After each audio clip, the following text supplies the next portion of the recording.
আজকে আর রান্না বেশি করব না, এই যে আলু সুন্দর করে ঝিরিঝিরি করে কেটে নিয়েছি, আলু ভাজা করব, ভাত বসে গেছে, আর দেখি কি করি।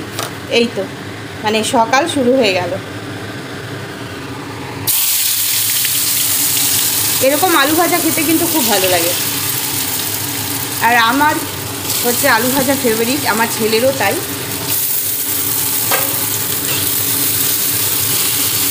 ছোটো ছোটো বাচ্চারাও আলু ভাজা খেতে ভালোবাসে, আমিও ভালোবাসি।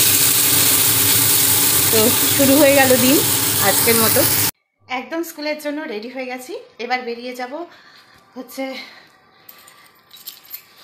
এই এত কিছু থাকে না, মানে গেট লাগাও, এই করো সেই করো, সব মিলিয়ে আর কি।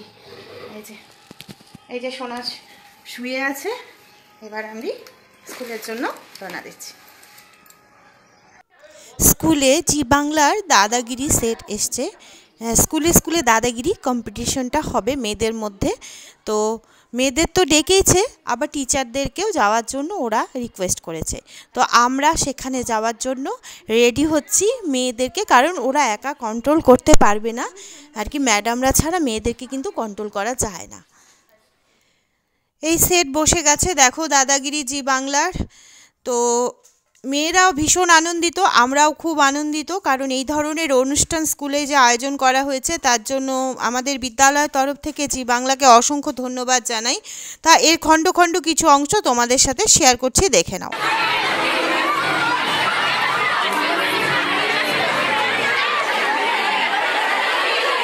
দুটো বিভাগ করে নিয়েছে, একটা হচ্ছে 5 to 8, আবার 9 to 12। এই দুটো বিভাগে ওরা আর কি কুইজ অনুষ্ঠান হবে আর কি, কুইজ ধরবে বিভিন্ন বিষয়ের ওপর। তো মেয়েরা ভালোই রেসপন্স করেছে, ভালোই আনসার করেছে, মোটামুটি সবই ওরা পেরেছে আর ভীষণ মজা করছে।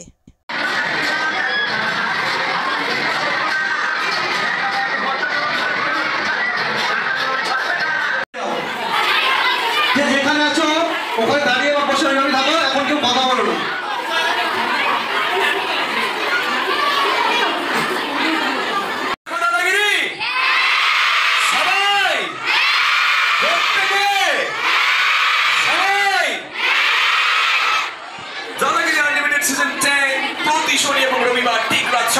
শুধুমাত্র জি বাংলার পর্দায় আজ আমরা চলে এসেছি তোমাদের school Islampur girls high school উত্তর দিনাজপুরে নিয়ে স্কুলে স্কুলে দাদাগিরি। জি বাংলা সানরাইজের এবারের অভিনব উদ্যোগ স্কুলে স্কুলে দাদাগিরি, যার কারণে বাংলার প্রত্যেক টিচারের বিভিন্ন স্কুলে পৌঁছে যাচ্ছি আমরা টিম দাদাগিরি খেলছি একটি সহজ কুইজ কন্টেস্ট তোমাদের সাথে, যার মাধ্যমে বেছে নিচ্ছি উত্তরদাতার জন্য থাকবে একটি করে সুন্দর মেডেল এবং একটি করে আকর্ষণীয় গিফট হ্যাম্পার, নিজের স্বপ্নকে আরো এক ধাপ এগিয়ে নিয়ে যাওয়ার জন্য, কারণ সানরাইজ স্বপ্ন পূরণের অঙ্গীকার। প্রশ্ন, দীঘা এই সমুদ্র সৈকতটি কোন জেলায় অবস্থিত? Class 5 to 8। দীঘা এই সমুদ্র সৈকতটি কোন জেলায় অবস্থিত? তুমি চলে এসো, চলে এসো তাড়াতাড়ি, ওকে একটা আসার জায়গা করে দাও, ওকে আসার জায়গা দাও, এসো।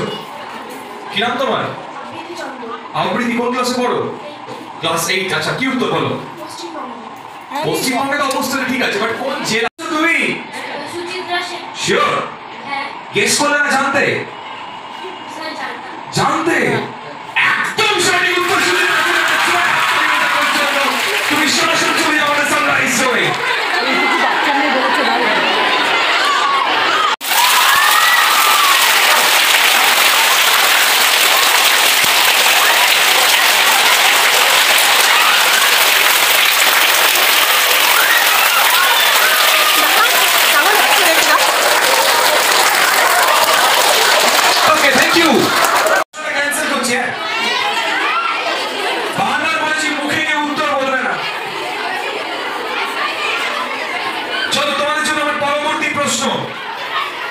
কোন ভারতীয়র নামে সবচেয়ে বেশি রাস্তার নামকরণ হয়েছে? কোন বিখ্যাত ভারতীয়র নামে সবচেয়ে বেশি রাস্তার নামকরণ হয়েছে? বলো। মহাত্মা গান্ধী। তোমার নাম কি? কোন ক্লাসে পড়ো? ক্লাস 10। তোমার পড়ে আছে?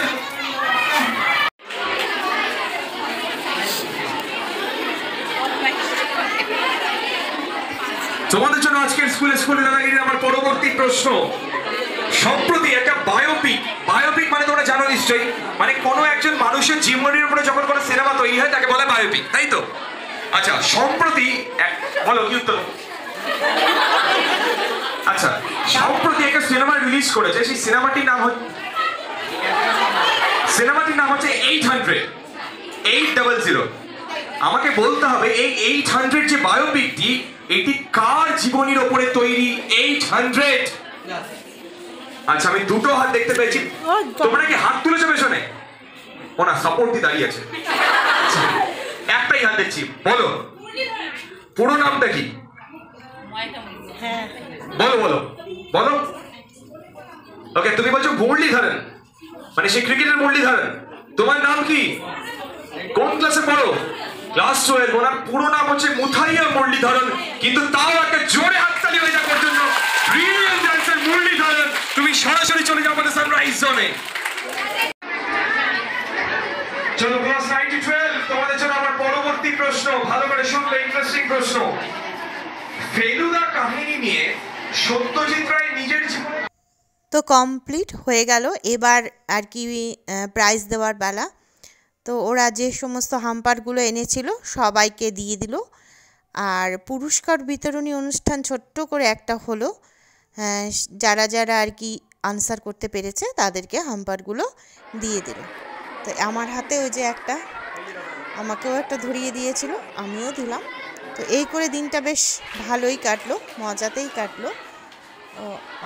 আজকের মতো এখানেই শেষ করছি, আবার আসবো আরেকটা সুন্দর ব্লগ নিয়ে। ভালো থেকো তোমরা, সুস্থ থেকো, অনেক বেশি করে শেয়ার করো, সাবস্ক্রাইব করো, টাটা।